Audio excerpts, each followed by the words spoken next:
ಎಲ್ಲರಿಗೂ ನಮಸ್ಕಾರಗಳು. ನಾನು ಶ್ರೀಮತಿ ಜಯಲಕ್ಷ್ಮಿ ಶ್ರೀಕಾಂತ್ ಆಕಳವಾಡಿ, ಧಾರವಾಡ.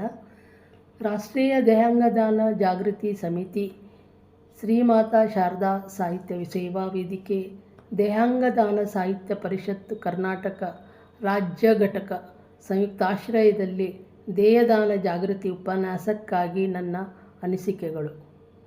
ದೇಹದಾನವು ಬೋಧನೆ ಮಾಡಲು ಒಂದು ಮಾದರಿಯೇ ಆಗಿದೆ. ಸಮಾಜಕ್ಕೆ ಸಮಾಜದ ಕಲ್ಯಾಣಕ್ಕೋಸ್ಕರ ದಾನ ಮಾಡಿದರೆ ಒಳ್ಳೆಯದು. ದೇಹದಾನವು ತನ್ನ ಮರಣದ ನಂತರ ದಾನವನ್ನು ಮಾಡಿದರೆ ಆ ದೇಹವನ್ನು ವೈದ್ಯಕೀಯ ವ್ಯಕ್ತಿಗೆ, ಕಲಿಯುವ ವಿದ್ಯಾರ್ಥಿಗಳಿಗೆ ಬಹಳ ಉಪಯುಕ್ತವಾಗುತ್ತದೆ. ಅಲ್ಲದೆ ಸಂಶೋಧನೆಗೋಸ್ಕರ ಅರ್ಪಿಸುವ ಇಚ್ಛೆಯುಳ್ಳವರು ಮರಣದ ಮೊದಲೇ ಸಂಕಲ್ಪ ಮಾಡಿಕೊಳ್ಳಿರಿ.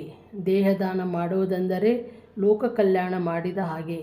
ದೇಹದಾನ ಮಾಡಲು ಸರ್ಕಾರಿ ಅಥವಾ ಕರ್ನಾಟಕ ಗೆಜೆಟ್ನಲ್ಲಿ ಹೆಸರನ್ನು ನೋಂದಾಯಿಸಿಕೊಳ್ಳಬೇಕು ಮತ್ತು ವೈದ್ಯಕೀಯ ಕಾಲೇಜುಗಳಲ್ಲಿ ಸ್ವಯಂ ಪ್ರೇರಿತರಾಗಿ ದೇಹದಾನಕ್ಕೆ ಕರ್ನಾಟಕ ಸರ್ಕಾರದ ಅನುಮತಿ ಪಡೆದಿರುತ್ತದೆ.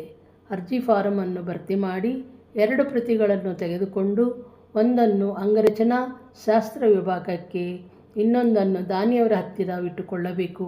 ಅದಕ್ಕೆ ತಮ್ಮ ಹೆಸರು, ವಿಳಾಸ, ಮೊಬೈಲ್ ಸಂಖ್ಯೆ ಮತ್ತು ಒಂದು ಪಾಸ್ಪೋರ್ಟ್ ಸೈಜಿನ ಫೋಟೋವನ್ನು ಹಚ್ಚಿರಬೇಕು. ಅರ್ಜಿ ಫಾರಂನಲ್ಲಿ ದಾನಿಯ ಕುಟುಂಬದ ಸದಸ್ಯರು, ರಕ್ತ ಸಂಬಂಧಿಕರು, ಸ್ನೇಹಿತರು ಅಥವಾ ನೆರೆಹೊರೆಯವರಿಂದ 4 ಜನರ ಸಹಿಯನ್ನು ಮಾಡಿಸಬೇಕು. ಇದನ್ನು ಅಂಗರಚನಾ ಶಾಸ್ತ್ರ ವಿಭಾಗಕ್ಕೆ ತಲುಪಿಸಬೇಕು. ದಾನಿಯು ಮರಣ ಹೊಂದಿದ 6 ಗಂಟೆಯೊಳಗೆ ಕರೆ ಮಾಡಿ ತಿಳಿಸಬೇಕು. ಅಂದರೆ ಆ ಸತ್ತ ಶರೀರ ಉಪಯೋಗವಾಗುತ್ತದೆ. 18 ವರ್ಷದ ಮೇಲ್ಪಟ್ಟ ಎಲ್ಲರೂ ತಮ್ಮ ಹೆಸರನ್ನು ಸ್ವಯಂ ಪ್ರೇರಿತರಾಗಿ ನೋಂದಾವಣೆ ಮಾಡಿಕೊಳ್ಳಬಹುದು. ಇದರಲ್ಲಿ ಯಾವುದೇ ಲಿಂಗಭೇದವಿಲ್ಲ.